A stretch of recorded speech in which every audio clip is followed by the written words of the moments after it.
Heto na po ang 5 naunang nag-comment at 5 napili ko. Comment lang po kayo at kahit hindi kayo una baka mapili ko kayo sa shoutout. At ito na ang una na si Lodi Joey Tabura, Lodi Mac Hill, Sherry Viez, Lodi Kirks Darren, Lodi Richard Moron, Lodi Jefferson Tulod, Lodi Michael Dong, Loding Poging Pogi Davino Felipe, Lodi Kuya Chunlizer, Lodi Erwin Matias, Lodi Jose Din, Lodi Reynold Castillo Violan. Maraming salamat po sa inyong lahat at kung bago ka pa lang dito, baka naman. Ika-271 kabanata, sa pagpapatuloy. Dumidilim na makikita ang langit. Makikita si Palm Emperor na mag-isang nakaupo sa lamesa, kaharap ang isang sisidlan ng alak na tahimik niyang iniinom, tila ba nilalamon ng sariling mga iniisip. At makikita ang kandila na dahan-daang natutunaw, ang patak ng tunaw na wax ay tahimik na bumabagsak, sumasabay sa paglipas ng oras at lalong nagpapalalim ng katahimikan ng paligid. At ilang sandali pa, makikita ang paa ng isang tao na dahan-daang pumasok sa eksena. Iyon pala ay ang pavilion leader, tahimik na nakatingin kay Palm Emperor, na para bang matagal na siyang hinihintay niya. At pagkatapos, nakangiting sinabi ni pavilion leader, "Nandyan ka na pala." Ang kanyang tinig ay kalmado ngunit tila may nakatagong kahulugan. Hinawakan ni Palm Emperor ang tasa ng alak na nasa lamesa, at sa kanya ito ininom. Pagkatapos, dahan-dahan niya itong ibinaba habang nakapikit ang kanyang mga mata, tila nilalasap hindi lamang ang lasa ng alak kundi pati ang bigat ng kanyang iniisip. Seryoso siyang tumingin, ang kanyang mga mata ay matalas at puno ng bigat, at sa kanya sinabi, "Dumating ka na rin sa wakas." Tahimik lamang nang ngumiti ang pavilion leader habang nakatingin kay Palm Emperor. Ang kanyang ekspresyon ay kalmado ngunit tila may itinatagong kahulugan. At ilang sandali pa, umupo ang pavilion leader sa harapan ni Palm Emperor, tahimik ngunit puno ng tensyon ang pagitan nilang dalawa. At pagkatapos, sinabi ng pavilion leader kay Palm Emperor, "Mula sa naubos na sekta hanggang sa lumang dambana ng heaven-dominating sect, mas mabilis mong napagtagpi-tagpi ang mga piraso kaysa sa inaasahan ko." Ang kanyang tinig ay puno ng paghanga at bahagyang pagtataka sa kanya. Tumugon si Palm Emperor kay pavilion leader, hindi naman mahirap bigyang liwanag ang mga anino. Na ang kanyang tono ay kalmado, may halong kumpiyansa at bahagyang pang-aalipusta. Napatungo ng ulo si pavilion leader at sinabi kay Palm Emperor, "Sabagay, hindi naman naglalaho ang anino dahil lang doon." Ang tono niya ay kalmado, ngunit halata ang pag-iisip sa likod ng kanyang mga salita. Itinaas ng pavilion leader ang kanyang ulo at nakangisi niyang sinabi kay Palm Emperor, "Naapakan mo sila, lalo lang silang magdidilim, itulak mo sila, at sisingit sila kahit saan-saan." Ang kanyang tinig ay puno ng kuryosidad at bahagyang pang-uudyok, na naglalaman ng mapanlikhang payo.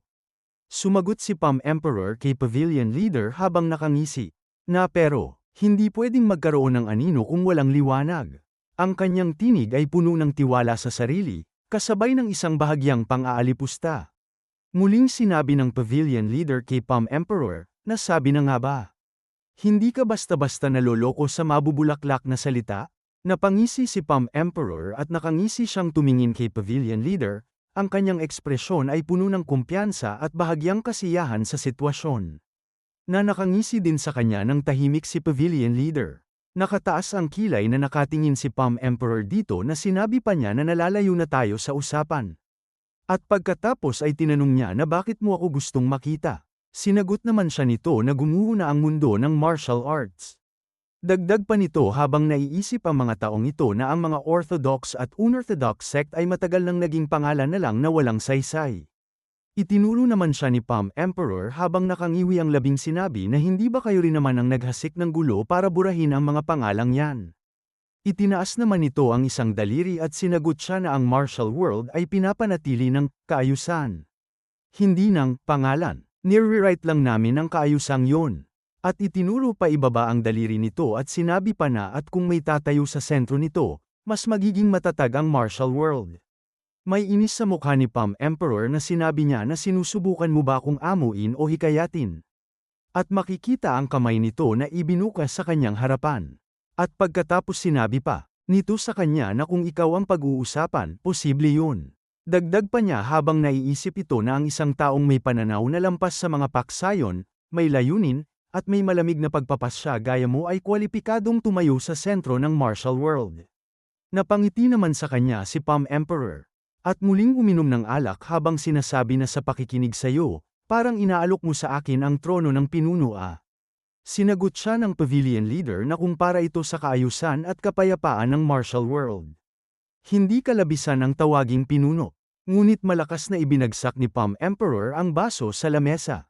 At ngumisi niyang sinabi dito na nakakatawa. Dagdag pa niya habang tumitig ng diretso kay pavilion leader, na hindi ba dominasyon, ang habol niyo, at hindi kaayusan. Ang kanyang tinig ay matalas at puno ng pangungutya, na tila sinusubok ang katotohanan sa likod ng mga salita ng kausap. Naiisip pa niya ito habang sinasabi kay pavilion leader, na nagsasalita kayo ng kaayusan sa harap. Pero naghahasik kayo ng dugo sa likuran, yan ang plano niyo, di ba? Ang kanyang tinig ay puno ng pagkondena at matalas na pag-iisip, halatang sinusuri ang tunay na intensyon ng kausap. Nakangisi pa niyang sinabi, na ang ilusyon niyo na yan ay hindi na kailanman magkakatotoo. Ako mismo ang magdadala sa inyo sa landas ng pagkawasak. Ang kanyang tinig ay puno ng matinding determinasyon at hamon, na tila isang tahasang deklarasyon ng digmaan. Napataas ang tingin ng pavilion leader sa kanya. Bakas sa kanyang mga mata ang pagkabigla at interes sa mga salitang kanyang narinig. At pagkatapos, muli niyang ibinaba ang tingin at sinabi, na mukhang wala nang saysay pang mag-usap pa. Ang kanyang tinig ay kalmado ngunit may halong pagsuko at malamig na pagtanggap sa naging usapan. At ilang sandali pa, tumayo na siya mula sa pinagkakaupuan, habang nakayuko ang ulo ni Palm Emperor na nakapikit. Tumingin siya kay Palm Emperor at sinabi, magkikita tayong muli. Ang kanyang tinig ay kalmado ngunit may halong katiyakan na nag-iiwan ng malakas na impresyon sa kausap. Dagdag pa nitong sinabi sa kanya na sa oras na yun, mag-iiba na ang lahat. Dahan-daang tumayo si Palm Emperor, nakangisi, at sinabi, na maaaring magbago ang lahat. Makikita ang kanyang mga mata na may bahid ng inis habang sinabi, na pero sa oras na yun, wala ka na rito. Pagkatapos, nagkatinginan silang dalawa ng matalim, ang tensyon sa pagitan nila ay halos maramdaman sa paligid. Bumaling na ang pavilion leader at umalis. Habang sinasabi ni Palm Emperor sa kanya, na mukhang mahiyain yata yung tinatawag niyong Lord. Ang kanyang tinig ay may bahagyang pangungutya at nakangising pagtukoy sa sitwasyon. Dagdag pa niya, na hindi man lang nagpapakita ng mukha, nagtatago lang sa dilim. Ang kanyang tinig ay may halong pangungutya at bahagyang pagkadismaya, na nagpapakita ng opinyon niya sa tinutukoy. Napalingon ang pavilion leader at sinabi kay Palm Emperor, hey, hindi siya basta-basta kumikilos, yun lang yun. Ang kanyang tono ay kalmado ngunit may bahagyang pag-alala sa kapangyarihan ng tinutukoy. Nakangisi si Palm Emperor habang nakakruso ang kanyang mga kamay sa dibdib, at sinabi pa, akala ko gusto lang niyang sakupin ang martial world at maghari-harian, pero ngayon nakikita ko na ang buong mundo pala ang target niya. Ang kanyang tinig ay may halo ng pang-uusisa, pagtataka, at bahagyang pag-aalala sa lawak ng plano ng kausap. Itinaas ng pavilion leader ang kanyang kamay at sinabi, nagmumungkahi lang siya ng bagong kaayusan. Ang kanyang tinig ay kalmado at matatag, na nagmumungkahi ng katiyakan sa sariling paniniwala. May madilim na ekspresyon ng mukha si Palm Emperor, ngunit nakangisi siyang sinabi, pagtataksil ang tawag doon, bata. Ang kanyang tinig ay malamig at matalim, na may halong pang-uudyok at babala sa kausap. Napangisi si pavilion leader kay Palm Emperor at sinabi, sa susunod, formal na kitang haharapin. Asahan mo yan. Ang kanyang tinig ay puno ng kumpiyansa at bahagyang hamon na nag-iiwan ng matinding tensyon sa pagitan nila. Makikita ang mukha niya na nakangisi habang sinabi pa, abangan mo. Ang kanyang ekspresyon ay puno ng tiwala sa sarili at bahagyang pang-uudyok na nag-iiwan ng hindi matitinag na impresyon sa kausap. At biglang pinakawalan ni Palm Emperor ang isang enerhiya, parang bala, na mabilis na lumipad sa hangin. Nagulat naman si pavilion leader nang makita niya yun, na bahagyang napaatras ng ulo. Hinarang niya ito gamit ang isang kamay. Ngunit nabutas ang kanyang palad, at tumagos ang enerhiya dito, na ikinangiwi ng kanyang mukha sa sakit at pagkabigla. Makikita ang kanyang mukha na napapaungol sa sakit habang nakatingin sa kanyang palad, ang bawat galaw ay nagpapakita ng matinding kirot. Nakangisi si Palm Emperor, at makikita ang dulo ng kanyang daliri na kumikislap pa ang enerhiya, habang sinabi, na yan ang kapalit ng walang pakundangan mong pagbanggit sa anak ko noong nakaraan. Makikita ang mukha ni Pavilion Leader na nakangiwi. Halatang nararamdaman ang kirot at pagkabigla sa tama ng enerhiya ni Palm Emperor. At pagkatapos, lumipat ang eksena, kung saan makikita ang isang sulong na nakasabit sa pader. Tila ito ay nagbubukas ng isang lihim na daanan sa ilalim ng lupa, malawak at misteryoso. Isang paa ang makikita na dahan-daang naglalakad mula sa daanan, tila nagpapahiwatig ng papalapit na presensya sa kanyang pupuntahan. At pagkatapos, makikita na ito na nakaharap sa isang malaking pintuan, ang katawan ay nakatayo ng matatag at handa. Na tila ba may mahigpit na layunin sa likod ng bawat galaw. At pagkatapos, dahan-daang bumukas ang pintuan, nag-iiwan ng liwanag sa madilim na paligid at nagbubukas ng bagong daan pasok sa misteryosong silid. Mula sa loob, makikita ang anino ng isang tao, habang ang nakatalubong na tao ay nakatitig dito, tila pinagmamasdan ang bawat kilos ng bagong lumabas na presensya. Makikita ang anino ng tao na nakatayo ng tuwid, matatag at tahimik. Sinabi pa ng nakatalukbong dito na, dumating na ang oras para maghanda sa susunod na hakbang.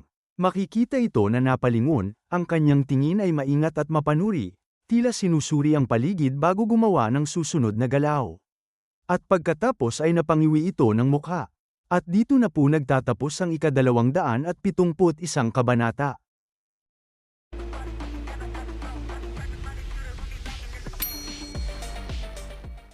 Ika-272 kabanata.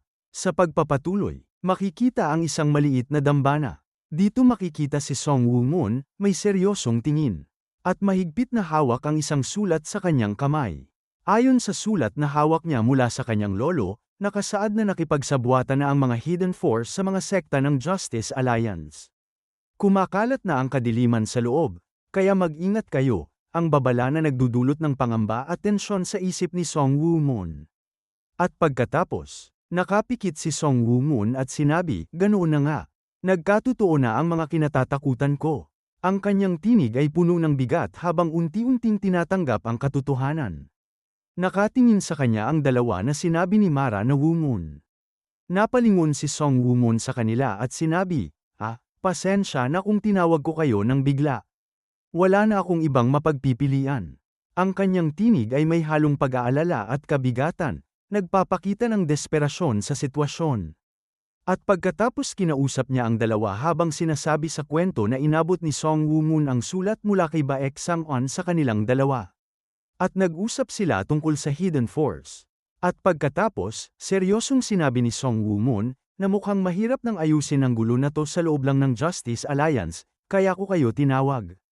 Ang kanyang tono ay matindi at puno ng determinasyon, na nagpapakita ng bigat ng sitwasyon at ang pangangailangan ng tulong. Nakapikit namang tumugon ito na hindi pa tuluyang naghihilom ang mga sugat mula sa Heavenly Martial Sect, at ngayon Hidden Force naman. Dagdag pa ni Mara na sino ang mga traidor. Sinagot siya ni Song Woo-moon na ang Nokyang Sect, Taehi Clan, at Somun Family ang pinakakahina-hinala. Kailangan nating makahanap ng ebidensya na nakikipagkuntsaba sila sa Hidden Force. Nakasalubong ang kilay ni Lady Yeon Seon na mas mabuting kumilos na tayo agad. Habang seryosong nakatingin din sa kanya si Mara, sinabi naman sa kanya ni Song Woo-moon na pwede ba akong humingi ng pabor, agad namang naiinis na sinabi ni Mara, nareresolbahin ko na sila ngayon din. Ang kanyang tinig ay puno ng galit at determinasyon, malinaw ang intensyon na aksyonan ang sitwasyon kaagad. Napabuka ng kamay si Song Woo-moon at nakangiting sinabi, teka lang. Importante na mailabas muna ang katotohanan sa usaping ito. Natahimik naman si Mara habang nakatingin silang dalawa dito. Makikita ang langit habang nagsalita si Mara, na okay, sige. Pagkatapos, makikita ang mga punong ito. At pati na rin ang Nokyang Sect at ang kanilang secret warehouse, kung saan abala ang mga tao sa kanilang mga gawain, bawat kilos ay puno ng layunin at lihim na aktibidad. Mula sa gitna, makikita ang tila isang sect leader na pinapanood ang mga taong nagbubuhat, ang kanyang tindig ay matatag at nakatutok sa bawat kilos ng mga tao. Sinabi ng nakapula na humingi ng dagdag na supplies ang pavilion leader. Sige, Dahil dumami ang order, dapat siguraduhin kung tama ang makukuha kong pabuya. Tumugon ang nasa gilid nito na opo, Sect Master. Mula sa bakanteng lupa, biglang lumitaw ang isang umiikot na hangin, dahan-daang lumalakas at nagbubunsod ng kakaibang presensya sa paligid. Sa isang sandali, makikita na lumaki ang umiikot na hangin, pinagmamasdan nito ng mga tao ng may pagtataka at pag-aalinlangan habang patuloy itong lumalakas. Nanlaki ang mga mata ng sect leader at ng katabi niya, at napasabi ito na ano ito. Bakas sa kanilang mga mukha ang matinding gulat at pagkalito. Mula sa makapal na umiikot na hangin, lumabas si Lady Yonseon, ang kanyang presensya ay biglaang nagbigay ng matinding bigat at katahimikan sa paligid. At ilang sandali pa, bigla niyang pinakawalan ang kanyang enerhiya, ang puwersa nito ay mabilis at marahas, na nagpagulat sa lahat ng nakasaksi. Tumama ang atake sa mga lalaking may binubuhat, agad silang napatalsik at napalayo, na tila mga daong tinangay ng malakas na hangin. Nagulat ang sect leader at napasabi na hindi maaari. Ang Heavenly Demon, Divine Cult, ang kanilang mga tinig ay puno ng takot at pagkabigla sa biglaang paglitaw niya. At muli na namang winasiwas ni Lady Yonseon ang kanyang kamay, at agad na lumabas mula sa kanya ang itim na enerhiya, na slash at naglalabas ng nakakapanindig balahibong presensya. Tinamaan ng napakalaking itim na enerhiya ang mga ito, kasama na ang sect leader, at dahil sa tindi ng puwersa ni Lady Yonseon, sila ay napaangat sa ere na parang mga laruan lamang. Makikita ang matatalim na titig ni Lady Yonseon na nakatuon sa kanila. Habang ang dugo ng mga ito ay tumatalsik at bumabagsak sa paligid niya, ngunit nikititing na emosyon ay hindi man lang mababakas sa kanyang mukha. At pagkatapos, lumipat ang eksena sa silid na ito sa Thihe clan. Mula sa silid na ito, makikita ang mga elder na nagtatawanan habang nakatingin sa kanilang sect leader, ang kanilang mga ngiti at halakhak ay nagpapakita ng kasiyahan at tiwala sa kanya. Ibinuka ng isa sa kanila ang kamay at sinabi, "Clan leader. Ang talas talaga ng pananaw nyo." Ang tono niya ay puno ng paghanga at respeto sa kakayahan ng kanilang pinuno. Itinaas naman ng clan leader ang kanyang kamay at sinabi sa kanila, "Sa oras na matapos ng pavilion leader ang plano niya, ang Taihi clan natin ang tatayo sa rurok ng martial world." Ang kanyang tinig ay puno ng katiyakan at paniniwala, na nag-iiwan ng inspirasyon at determinasyon sa mga nakikinig. Biglang lumabas ang isang boses mula sa kadiliman at sinabi, "Mga kaawa-awang tanga." Napatingin naman ang lahat sa paligid. Hindi alam kung saan nagmumula ang tinig, ang takot at pagkalito ay malinaw sa kanilang mga mukha. At pagkatapos, inikat ng mga ito ang kanilang mga tingin, at sumigaw ang sect leader, "Sino ang naglalakas loob? Alam niyo ba kung anong klaseng lugar to?" Ang kanyang tinig ay puno ng galit at pananakot, na nagpatigil sa bawat galaw sa paligid. Mula sa kanyang likuran, lumabas si Mara, hawak ang kanyang sandata na hugis buwan, na ikinagulat at ikinabigla ng sect leader. Ang biglang presensya at kakaibang sandata ay nagdulot ng tensyon at pangamba sa paligid. May seryosong tingin si Mara habang mabilis siyang sumugod sa kanila. Ang bawat galaw ay puno ng determinasyon at banta na nagdulot ng takot sa mga nakaharap sa kanya. At makikita ang crescent shape na sandata na lumilipad patungo sa kanila, na nagdulot ng pagtataka at pangamba sa kanilang mga mukha habang sinusubukan nilang intindihin ang kakaibang pangyayaring ito. Makikita sa mga mukha nila ang matinding pagkabahala, habang ang kanilang mga pisngi ay pinagpapawisan at ang mga mata ay puno ng takot sa paparating na panganib. At ilang sandali pa, makikita ang mga ulot nito na nagliparan sa hangin, habang ang dugo ay nagtalsikan, bumabalot sa paligid at nagdudulot ng kaguluhan. Napalingon sa itaas ang sect leader at napatingin kay Mara, sabay sabi, "Patawarin niyo ako." Pakiusap. Halata sa kanyang tinig at ekspresyon ang takot at desperasyon. Tumugon naman kay sect leader si Mara, na may seryosong tingin. Huli na ang lahat. Ang kanyang tinig at ekspresyon ay walang awang nagdadala ng hatol at katiyakan na hindi na mababago ang mangyayari. At ilang sandali pa, makikita ang guhit sa leeg ng sect leader, na nagdulot sa kanya ng pagkabigla at napasabi, "Ano?" Ang kanyang tinig ay puno ng takot at hindi makapaniwala sa nangyayari. At pagkatapos, tumalsik ang dugo niya sa hangin, bumabalot sa paligid at nagpapakita ng tindi ng pinsalang natamo niya. Lumipas ang ilang sandali, at makikita ang langit, Nakabalik na ang dalawa, sabay na lumalapit kay Song Woo-moon. At nang makita siya ng dalawa, agad na tinanong ni Woo-moon, anong balita? Ang kanyang tinig ay puno ng interes at bahagyang pag-aalala, habang hinihintay ang sagot sa sitwasyon. Seryosong nakatingin si Mara, habang sinabi naman ni Lady Yonseon, na kumpirma ko na ang trade site ng Nokyang Sect, at nasunog na ang kanilang bodega. Ang kanyang tinig ay kalmado ngunit puno ng katiyakan, malinaw ang epekto. Nang naganap na aksyon, isang libro naman ang inaabot ni Lady Yeon na sinabi niya na matagal na nilang niloloko ang Justice Alliance at palihim na nakikipagtransaksyon sa Hidden Force. Nagkamal sila ng limpak-limpak na salapi sa gawaing yan. Nakakita na rin ako ng ebidensya para doon. Kinuha ito ni Song Woo-moon, nakatingin na sinabi niya na gaya ng inaasahan sa junior sister ko.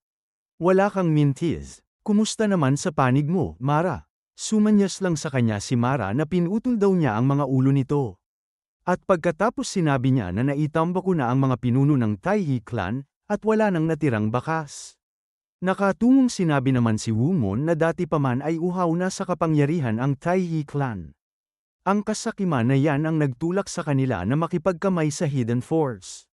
Na sinabi naman sa kanya ni Lady Yeon na laging kalunos-lunos ang hantungan ng ganid. Anong balak mo sa natitirang Somun family? Seryosong sinabi naman ni Woo-moon sa kanya na balak ko muna silang obserbahan at gamitin pagkatapos.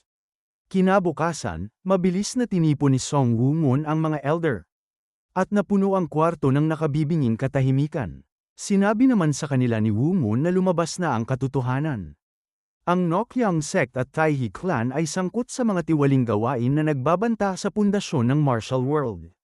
Mula sa silid, agad na nagkurukuro ang mga ito, at napasabi, hindi maaari, mahirap itong paniwalaan.